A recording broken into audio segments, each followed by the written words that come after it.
성경 말씀 요한복음 18장 33절부터 40절까지 그리고 19장 46절 말씀 가지고 진리를 따라 사는 삶이라는 제목으로 말씀 증거하도록 하겠습니다. 요한복음 쉬운 두 번째 시간입니다. 많은 사람들은 선하고 옳은 가치를 따라 살기를 원합니다. 그리고 세상에서 말하는 진리라고 하는 그 가치대로 사는 것을 기뻐합니다. 그런데 실제로 우리의 삶 가운데에서 그렇게 결정하고 사는 사람들은 많지 않습니다.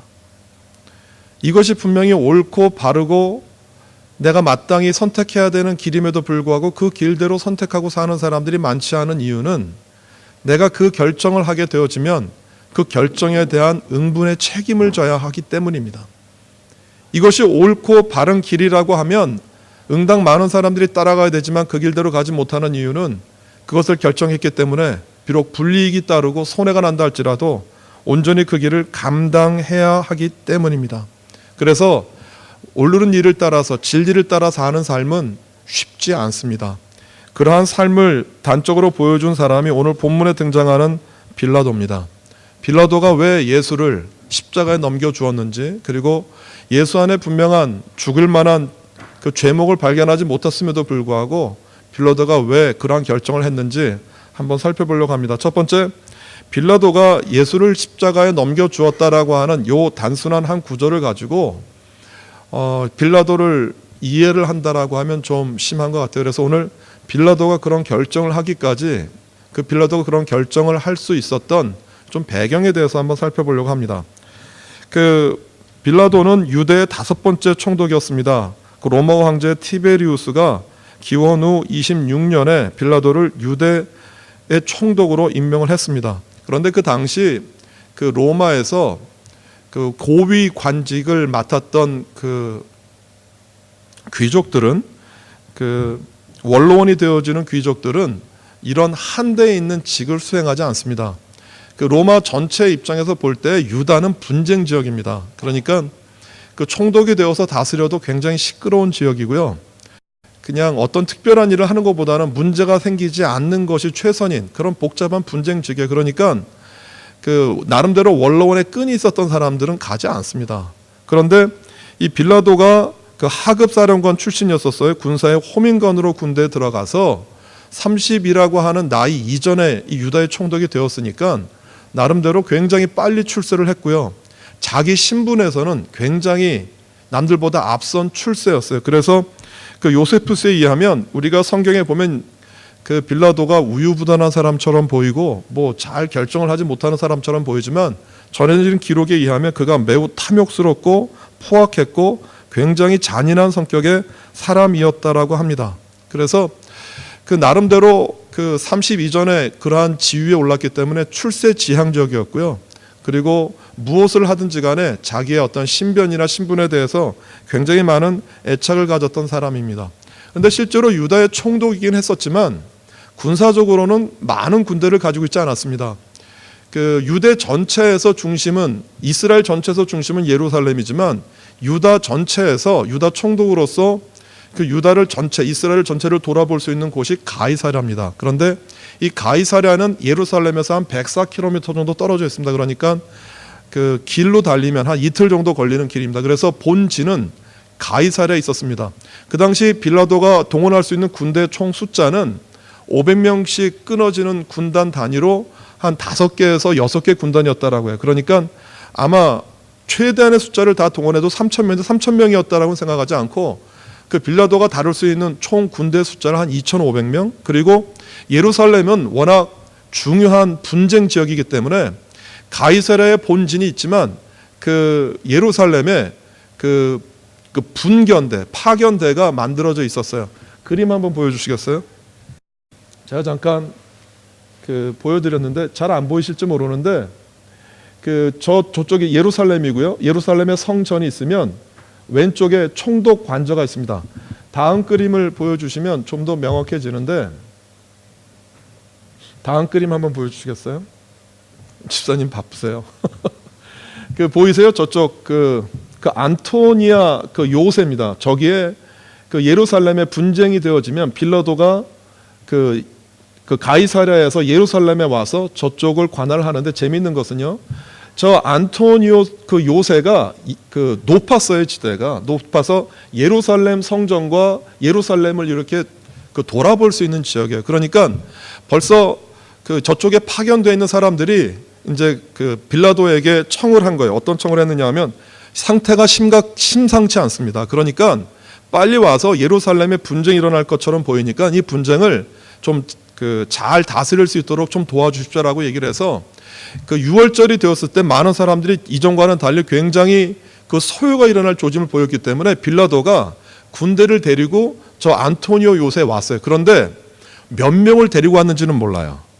만약에 가이사랴에 주둔하고 있었던 모든 군대를 다 동원했다라고 하면 저 숫자는 2,500명 플러스 한 200명 정도 돼요. 그런데 상식적으로 가이사랴에 있는 본진에 있는 군대를 다 데리고 올 수가 없어요. 예루살렘이 해발 굉장히 높은 도시이기도 하겠지만 어떨지 모르니까 어느 정도의 일정 수준의 군대는 가이사랴에 있었을 거고, 그리고 나름대로 뭐 기병대가 한 120명 정도 됐었으니까 기병대를 포함했었던 나름대로 정예 요원, 그냥 어느 정도인지 숫자는 정확하게 기록에 나와 있지 않지만 대략 추정하기에 한 1,000명 플러스 마이너스. 그러니까 지금 예루살렘에 만약에 밀란이 일어나고 소요가 일어나면 빌라도가 자기의 군대를 동원해서 진압할 수 있는 숫자가 많지 않아요. 그것이 1,000명 플러스 마이너스니까 예루살렘에 모여있는 저 수만 명의 그 이스라엘 군중들이 만약에 화가 나거나 폭동이 일으키면 도저히 진압할 수가 없어요. 그런데 그렇게 적은 숫자가 있는데도 불구하고 왜 이스라엘이 그 예루살렘에서 폭동을 일으키지 못하냐 하면 그렇게 일으킨다 할지라도 워낙 로마 본대의 군대가 강했기 때문에, 그리고 그 유대를 다스렸던 그 빌라도가 유대의 총독이었었지만 그 유대보다도 더 컸었던 곳이 그 시리아였었는데 그 당시 그 공교롭게도 시리아의 총독이 부재 상황인 거예요. 그러니까 만약에 빌라도가 지금 밀란이 일어나고 소요가 나면 당장에 가이사랴에 있는 군대를 불러올 거예요. 그럼 그 군대 다 합쳐서 한 3,000명 정도 돼요, 맥시멈. 그리고 그 숫자도 만약에 방어하기 힘들면 시리아에 있는 총독한테 구원 요청을 해서 시리아에 있는 군대가 와야 되는데 군대를 보낼 수 있는 총독이 부재 상태예요. 그러니까 이 만약에 예루살렘에 밀란이 일어나면 그 밀란을 그 잠재울 수 있는 모든 그 권한이 빌라도에게밖에 없었던 거예요. 그러니까 그 정도의 숫자 가지고 이 상황을 치리하고 안정시켜야 되는 그런 그 기반이 그런 배경들이 이 빌라도에게 있었어요. 그러니까 빌라도의 입장에서는 무엇이 최선이냐 하면 예수의 말이 옳든 그르든 그것과는 상관없이 소요가 일어나지 않는 것. 이미 여러 번 황제에게 예루살렘에 폭동이 일어났다라는 소리가 들어갔기 때문에 유능한 통치자가 되려고 하면 소요와 밀란이 없는 것이 그게 최선의 방책이었던 거예요. 그러니까 빌라도 입장에서는 어떤 방식이든지 안정을 취하려고 했어요. 그래서 우리가 잘 아는 것처럼 이제 그 산헤드린 공회에서 이미 예수를 죽이기로 결정을 했기 때문에 그 유다 총독에게 어떤 권한이 있었느냐 하면 자국민들이 그 결정할 수 없는 그 살인을 한다든지 이런 분쟁 지역이라든지 이런 것을 결정할 수 있는, 우리가 생각했던 것보다 유다 총독의 그 지위가 굉장히 많았었어요. 심지어는 성전에서 오가는 돈도 관리를 할 수 있었었고요.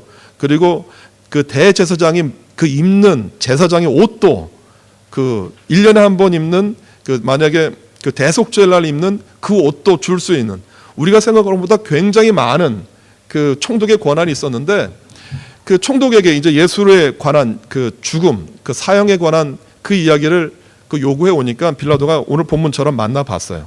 근데 여러분 이건 아시죠?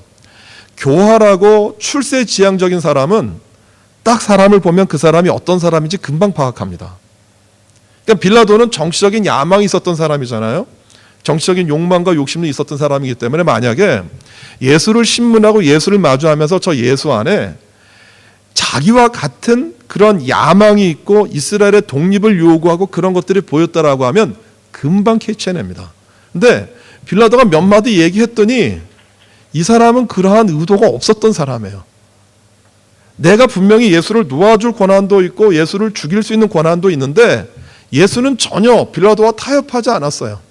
지금 네가 나를 신문하는 것처럼 보이지만 지금 내가 너에게 신문받는 것은 너에게 의해서가 아니라 하나님에게 의해서라는 거예요. 만약 내가 원하면 하늘에 있는 천군 천사를 동원해서 이 시간 이 자리에서 내가 나갈 수 있다라는 얘기예요. 그러면서 진리를 얘기하시거든요. 그러니까 빌라도 입장에서 볼 때에는 저 예수가 도대체 종잡을 수가 없었어요. 그런데 또 하나 이 재판 가운데 영향을 미쳤던 것이 마태복음 27장 19절에 있는 말씀인데요. 마태복음 27장 19절에 보면 이런 기록이 나와요.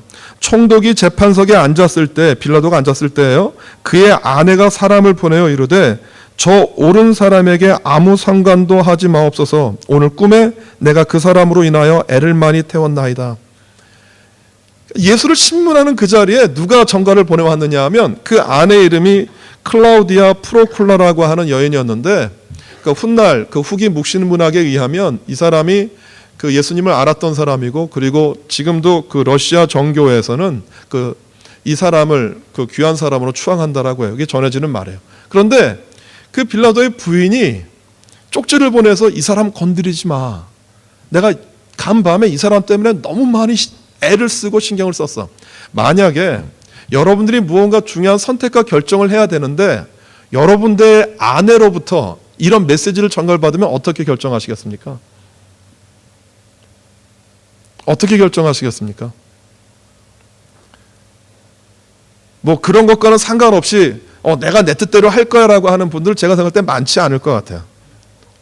왜냐하면 남자들이 하는 굉장히 많은 결정의 대부분을 누구로부터 영향을 받아요? 아내로부터. 저는 달라요. 그 뭐 제가 아내가 한다고 해서 결정하는 거 있긴 있죠. 그런데 뭐 다는 아니에요. 저는 아니라고 말하고 싶은데 믿어주실지 모르겠지만, 근데 이 빌라도 입장에서도요, 예수에 대해서 사형으로 언도한다라고 하는데 굉장히 꺼림칙했어요. 아내가 얘기했기 때문에. 그런데 예수랑 대화를 하면서 분명히 한 가지 알았어요. 이 예수 안에 죽일 만한, 그리고 예수 안에 무언가 잘못된 것이 없다라는 것을 알아요. 그런데 아까 조금 전에 제가 말씀드렸던 것처럼 이러한 배경들 때문에, 군사적인 정치적인 배경들 때문에 예수를 놓아주고자 했지만 그 결정이 안 되어져요. 그러니까 빌라도 입장에서는 나름대로 꼼수를 하나 썼어요. 꼼수가 뭐냐 하면 6월절이 되면 죄수 하나를 놓아주는 풍속이 있다라고 하는데, 이 풍속은 그 유대 이스라엘의 풍속이 아니에요.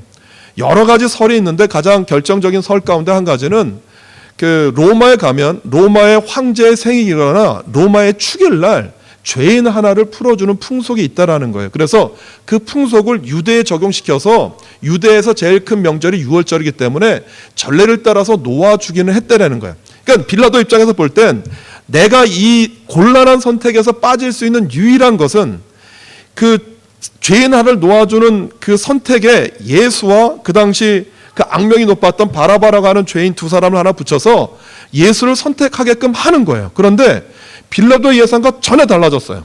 많은 사람들이 존경하고 따랐던 예수를 십자가에 못 박아 죽이라고 하는 거예요. 여러분, 이 상황이 됐어요. 이제 예수를 죽음 가운데 넘기는데 내가 빠져나갈 수 있는 길이 없어요. 여러분, 어떻게 결정하시고 어떻게 선택하시겠습니까? 여러분들이라면 어떤 결정을 하시겠습니까? 많은 사람들은 그런 생각을 해요. 빌라도가 그때 잘못 선택해서, 여러분, 우리가 사도신경 우리가 신앙 고백할 때 보면 누구에게 고난을 받아요? 본디오 빌라도에게 고난을 받아서 그렇게 나와 있어요. 그런데 실제로 본디오 빌라도한테 고난 받은 게 아니죠. 누구한테? 정작은 유대인들한테, 바리새인들한테, 그 유대 관원들한테 또 고난을 받았잖아요. 그런데 사도신경에 그런 기록이 남아 있는 것은 그 결정을 누가 한 거예요? 그 결정을 빌라도가 한 거예요. 그러니까 빌라도가 한 번 했었던 그 결정 때문에 인류 역사상 가장 저주받은 이름이 된 거예요. 빌라도가 왜 옳은 결정, 진리를 따라 사는 결정을 할 수 없었을까요? 오늘 이 질문을 여러분들이 드리면서 본 말씀 시작해요. 저는 그렇게 생각해요. 사람들이 오늘 빌라도가 선택했었던 그런 선택과 같은 선택을 할 순간들이 옵니다. 물론 우리들이 인류 역사상 저주받은 이름과 축복받은 이름이 될 만한 그런 그 막 놀라운 분기점이 되는 사건들은 아닐지라도 내가 정말 선택하는 것이 중요하고 정말 중대한 선택하는 결정들이 우리에게 다가와요. 그런데 그 순간에 진리를 따라서 옳은 결정을 하지 못하는 이유가 무엇이라고 생각하십니까?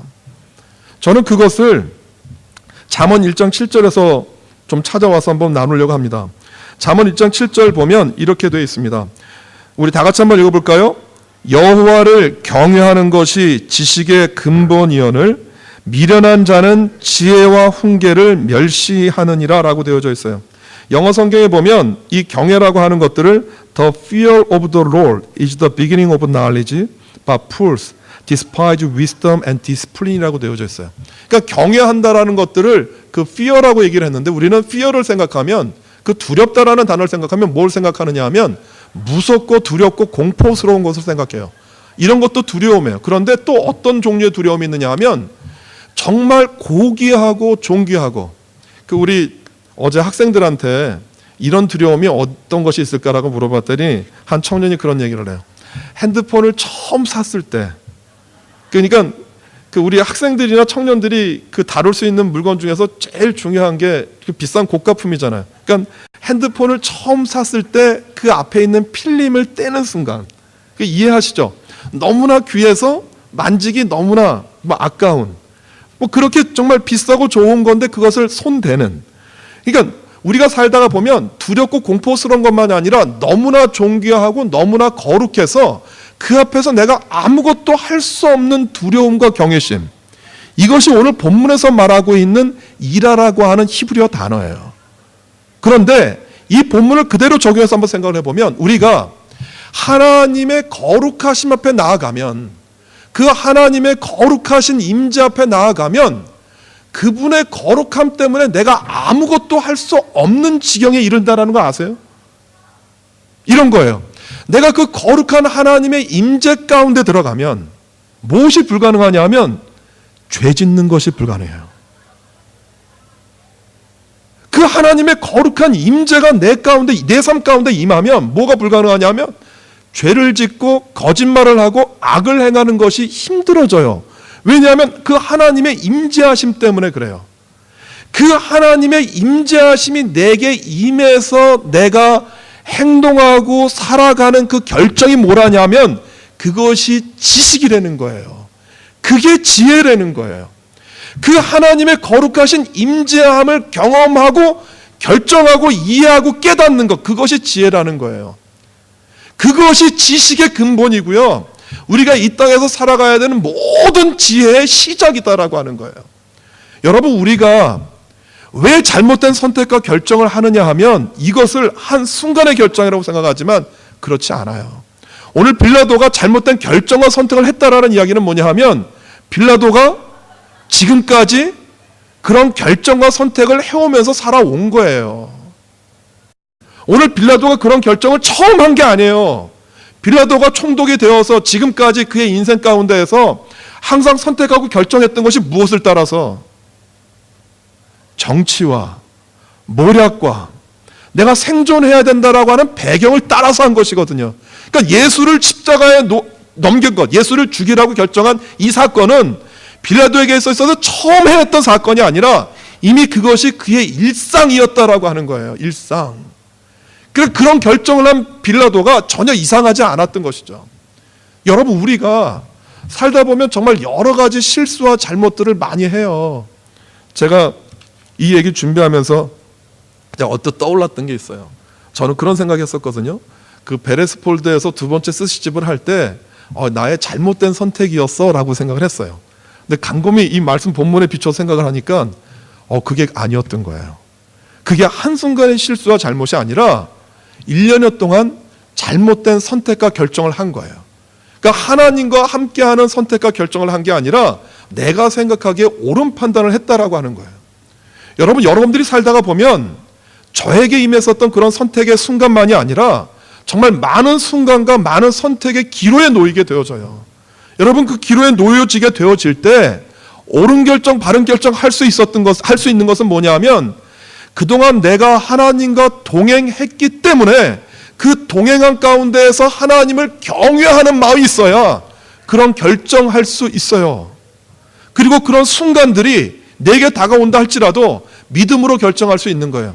제가 한국에 나가서 굉장히 많은 분들을 만났는데 만난 분들 가운데 가장 인상적인 한 분이 계셨어요. 저의 그 외종 사촌 형이에요. 이제 60이 넘었는데 이분 전공이 연극이에요. 그래서 학생들을 가르치고 그 외가댁 얼굴이 굉장히 준수해요, 인물들이. 그러니까는 그 뭐 TV나 그런 무대 나갔지는 않았지만 굉장히 오랜 시간 연극을 했고 그것이 인맥이 되어져서 그 제일교육이라는 광고회사에 들어갔고 그리고 그 광고를 하면서 뭐 5개 간판을 했대요. 그러면서 그 올림픽 때 그리고 그 우리나라에 경기장이 300개 있답니다. 전 처음 들었는데 그 300개 큰 5개 광고를 감당을 하면서 굉장히 돈을 많이 벌었대요. 그래서 성공을 해서 이제 봤는데 그때 보니까 뭐가 보였느냐면 베이징 올림픽이 보였던 거예요. 그래서 중국이라는 땅이 너무 많으니까 이제 모든 준비를 하고 그곳에 갔대요. 가서 했더니 계약을 했는데 계약하고 난 다음에 한 달 뒤에 중국 간원이 오면서 값을 3분의 1로 깎는데요. 이 결정을 계약이 끝났는데 정부랑 계약을 했는데 관원이 한 관리가 조금 있다가 와가지고 깎고 나중에 3분의 1 가격을 제시를 하는데 이거 받아들일 수가 없다는 거예요. 그러면서 그게 공사 규모가 굉장히 크답니다. 전광판 하나당 굉장히 뭐 50억, 큰 거는 100억까지 가니까 그것을 만들 수 있는 공장을 차렸대요. 그런데 1년 4개월이랍니다. 1년 4개월 그 정도 있으면서 수주를 하나도 못하고 뭐 접대하느라고 술 마시고 이러다 보니까 몸도 망가지고 그동안 벌어놨던 돈 다 잃어버렸다는 거예요. 그러니까 진짜 망한 거예요. 망한 거. 그래서 한국에 돌아왔는데 설상가상으로 스트레스가 너무 많으니까 이 눈에 혈관이 터져서 그냥 시뻘겋게 됐대요. 안과에 가니까 지져야 되는데 잘못했다가는 실명이 된다라는 거예요. 이제서야 이분이 자기를 불렀던 하나님을 기억을 했어요. 생각을 하고. 그 50 중반의 나이에 정말 골방에 들어가서 아파트 골방에 들어가서 아침에 저한테 그러더라고요. 진호야, 아침에 들어가서 저녁 그 밤늦은 시간까지 방석 하나 두 개가 젖을 정도로 내가 울었다 그러더라고요. 그렇게 일주일인가 2주일 지났더니 두 눈 다 실명할 위기였었는데 다행히 한 눈만 실명하고 한 눈만 시력이 0.6으로 돌아왔대요. 그러면서 자기가 회심했다 그러더라고요. 그러면서 이제 내가 어떻게 살아야 될까라고 생각하다가 하나님이 내게 주신 재능이 연극이니까 교회 보면 시청각이나 뭐 이런 것들을 볼 때 뭐 세상보다는 열악하잖아요. 그래서 연극을 교회에 좀 가지고 가야 되겠다 그래서 교회 안에서 연극을 자기가 시나리오 쓰고 대본 써서 연극을 공연하기 시작했대요. 그러면서 이것이 알려져 가지고 총회를 하는데 그 전에도 공연을 하고 그러면서 이제 연극 이제 올리니까 시나리오에 대한 부족함이 왔어요. 그러면서 자료를 이제 사료를 쭉 보면서 그 누구를 찾아냈느냐 하면 그 문경준 전도사라고 하는 분이 계세요. 그 사진에 보면 나오는데 이분이 어떤 분이냐 하면 1891년 신안 암태도에서 태어났어요. 17살 되던 해에 얼굴도 모르는 남편과 결혼했다가 결혼한 첫날 남편에게 다른 아내가 있다는 것을 알고 소방 맞았어요.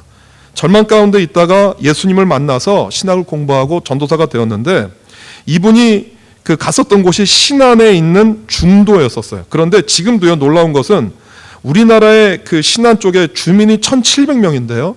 지금도 우리나라 전역에 걸쳐서 이런 퍼센테이지가 없는데 그 1,700명 중 90% 이상이 크리스찬이에요. 90% 이상이 크리스찬인데 이 크리스찬들이 그냥 크리스찬이 아니라 정말 거듭나고 깨어있는 크리스찬이 된 거예요. 근데 이분의 일대기를 읽어보면서 이분의 일대기가 마음을 쿵 쳤어요.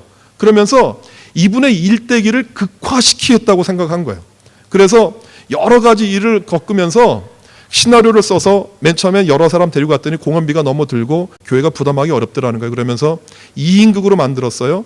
그 문경준 전도사님을 배역을 맡은 여자 그리고 다른 한 사람은 자기 그렇게 해서 2인극으로 하는데 지금 굉장히 많은 그 한국에 있는 교회들에게 공연을 했고 그 다음 달에 한 달 동안 미국 전역을 공연한대요. 그러면서 저에게 그런 얘기를 한마디를 했어요.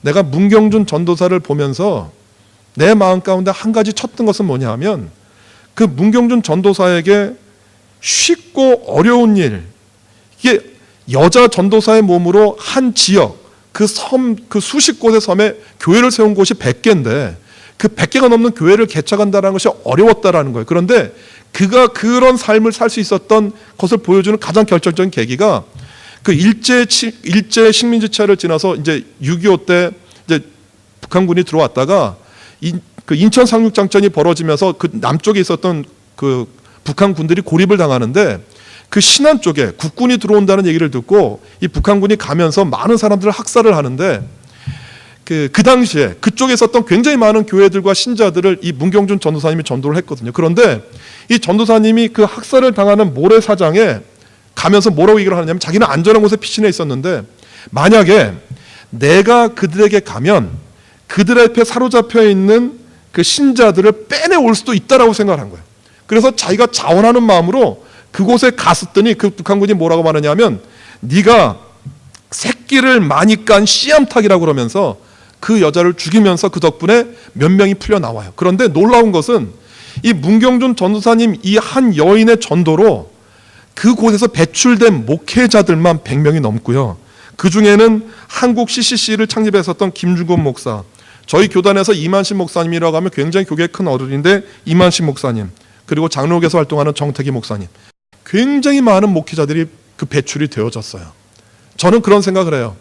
내가 무엇을 해야 되는지 모르는 그 절박한 순간에 결정할 수 있었던 그 결정은요, 내가 내 생명 내걸고 순교할 수 있던 결정은 그분이 그 순간에 어떤 즉흥적인 판단이 아니었고요, 내 평생 동안 복음을 이 땅 가운데 이 신안 쪽에 전해야 되겠다라고 하는 그 사명감 가지고 했었던 그 결정이 결국 순교 자리에 올랐던 거예요.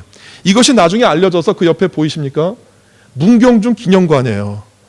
저 건물이 세워지면서 자기 연극을 봤었던 굉장히 많은 교회 교인들이 저곳에 가면 한 300명 정도 묵을 수 있는 숙박시설이 돼 있대요. 그곳에 있으면서 그 숙박하면서 수련회를 한다는 얘기를 들었어요. 그리고 그 얘기를 들으면서 제 마음 가운데 주님께서 하셨던 일들이 정말 놀랍다라는 생각을 한 거예요. 오늘 이 문경준 전도사님 뿐만이 아니에요. 오늘 여러분들에게도 내가 내 일생과 내 삶 가운데서 무언가를 결정할 수 있는 중요한 선택의 순간들이 다가와요. 우리가 잘 아는 에스더와 느헤미야도 마찬가지예요.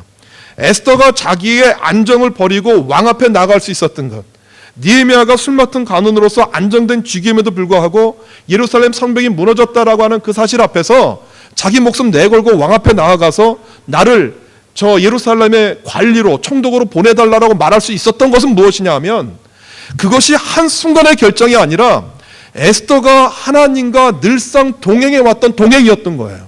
느헤미야가 하나님 말씀 앞에서 굶주리고 하나님 말씀 앞에서 가난했던 그 가난함이 에스더와 느헤미야를 통해서 그런 결정과 선택을 할 수 있도록 했다라고 하는 것이에요.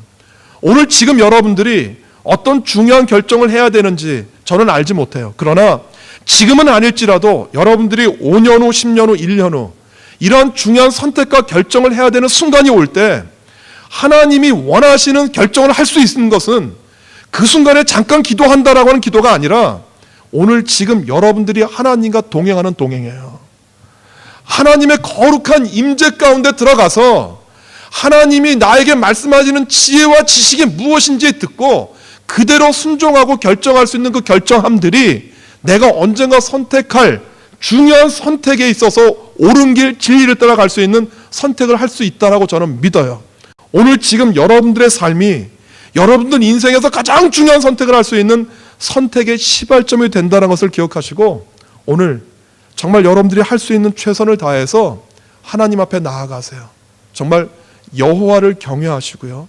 여호와를 경외하기 때문에 내가 깨닫고 얻게 되어주는 지혜가 여러분들이 세상을 살고 삶을 사는 중요한 원동력이 되어지기를 주님의 이름으로 소원합니다. 기도하겠습니다.